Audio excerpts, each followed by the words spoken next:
आप सभी का स्वागत है मेरे चैनल नर्सिंग दीदी पर। आज हम डिस्कस करेंगे नेशनल हेल्थ प्रॉब्लम्स।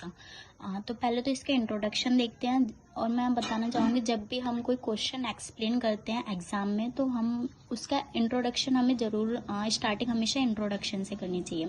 तो देखते हैं national health problems. National health problems refer to the significant health problems challenges that are country faces affecting population. ये जो हेल्थ प्रॉब्लम्स है मैनी कंट्रीज जैसे कि अमेरिका हो गया, अफ्रीका हो गया, ये हेल्थ चैलेंजेस फेसेस करती हैं जिसकी वजह से पॉपुलेशन अफेक्ट होती है। This problems arise due to various factors including socio economic condition, life styles.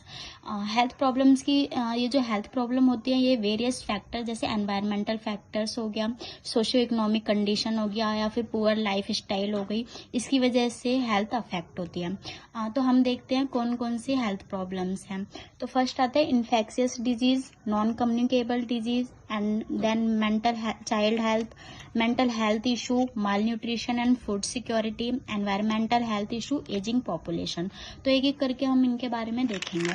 पहले आता है हमारा इन्फेक्शियस डिजीज। इन्फेक्शियस डिजीज जैसे कि इसके नाम से ही पता चला, इन्फेक्शियस यानी इन्फेक्शन।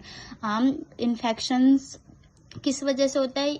ये जो होते हैं बैक्टीरिया, वायरस और पैरासाइट्स की वजह से होते हैं। ये एक मेजर ग्लोबल हेल्थ प्रॉब्लम्स है। मेजर मतलब कि बड़े लेवल पे। इसमें देखते हैं टीबी जो है ये ऑल ओवर द कंट्रीज बहुत बड़े लेवल पे फैली हुई है और a major cause of illness, death and developing countries specially in Asia Africa. TB की वजह से ज़्यादातर डेथ होती है डेवलपिंग कंट्रीज में, स्पेशली एशिया और अफ्रीका में।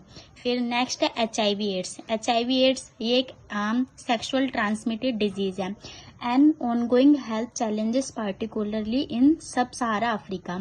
HIV एड्स जैसी समस्या जो ज़्यादातर बीमारी अफ्रीका में होती है और जो डेवलपिंग कंट्रीज अमेरिका में होती है, जिसकी वजह से कई लोगों को लाइफ लॉन्ग डिजीज हो जाती है और जो अन्य लोगों को ट्रांसमिटेड होती है और जिसकी वजह से उनकी डेथ भी हो जाती है। फिर नेक्स्ट देखते हैं मलेरिया। मलेरिया क्या होता है? एक significant problems in tropical and sub tropical regions in millions of cases annually.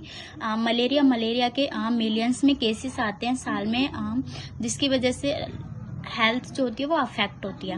उसके बाद कोविड-19 क्या होता है? कोविड-19 हम सबने फेस किया है जैसे तो ये global pandemic that affected millions worldwide. कोविड-19 ये पैंडेमिक जो होता है मतलब वर्ल्ड लेवल पे, ओवरऑल द वर्ल्ड। दो होते हैं एंडेमिक एंड पैंडेमिक। एंडेमिक जो होता है ये सिर्फ एक ही स्टेट में होता है और या फिर सिर्फ एक स्पेशल कंट्री में, लेकिन पैंडेमिक हो गया ऑल ओवर द वर्ल्ड। उसके बाद कोविड-19 तो जो था वो पैंडेमिक था ऑल ओवर द वर्ल्ड जिसने मिलियंस लोगों को अफेक्टेड किया था। उसके बाद डेंगू एंड जीका वायरस जो था mosquito borne disease prevalent in tropical and sub tropical regions. Dengue जो होता है ये मॉस्किटो की वजह से होता है।